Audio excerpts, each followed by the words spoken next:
Okay, so when you arrive, the only switch you need to switch on is the one on the wall. Power the whole system on.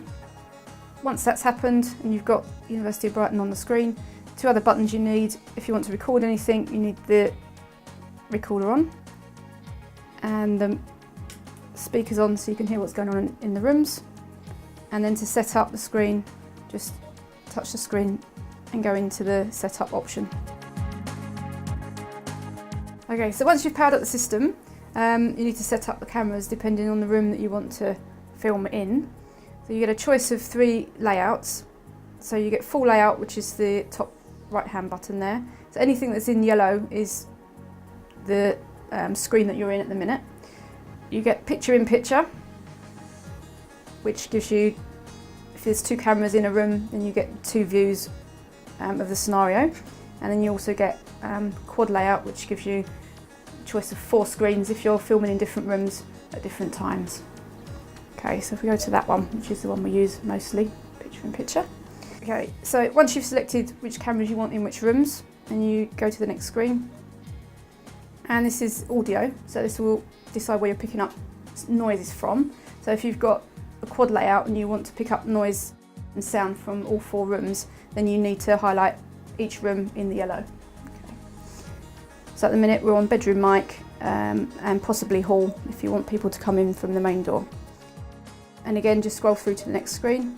So this is recorded audio and it will record sound in whichever room you've got highlighted in yellow. So just to take, for example, kitchen mic we don't want on, so we can just turn that off. Lounge we don't want. If you want to add in sound, you can actually connect iPod to this little gadget here, which will then feed sound into a room. So if you, for us, for example, we would use like barking dogs or loud music and see if the students would actually recognise that it's too noisy and turn that off.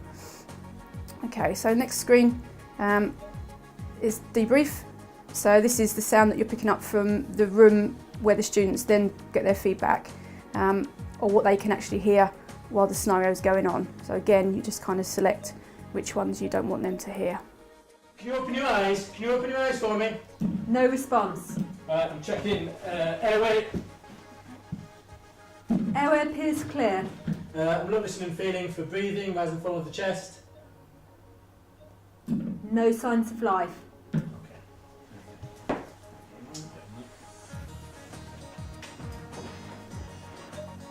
So, great approach. I like the fact that you tried to move the furniture out of the way. It wasn't going anywhere. Maybe you could have given yourselves a bit more room perhaps, but you did consider it, so that was lovely.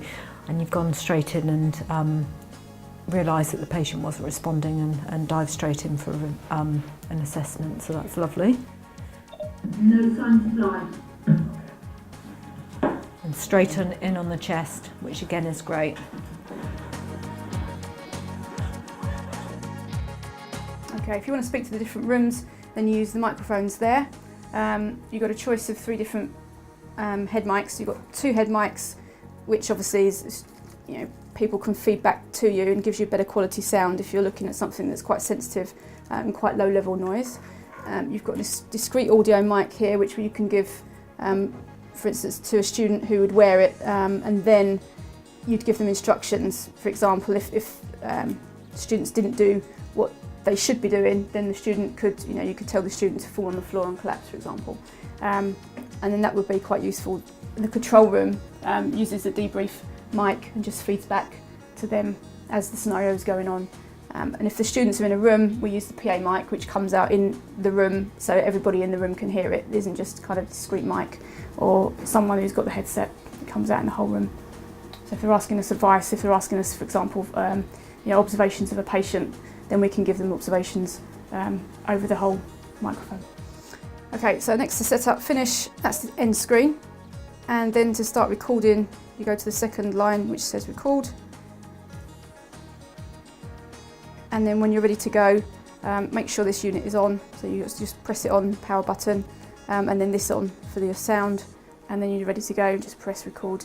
And this will find a track number, and all the while you're recording, you've got the red flashing light, and then you can move your cameras wherever you want, depending on what's going on and how the students move around the room. and you can focus in on certain things.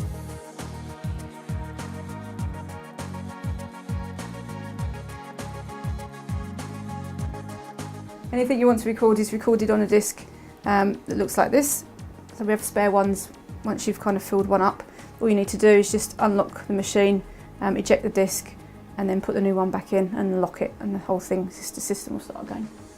So when you finish recording and you want to power the whole system down, press exit, and bottom left hand button changes to system shutdown. Press that, ask you if you're sure or not, and away you go. It will take a while to turn everything off.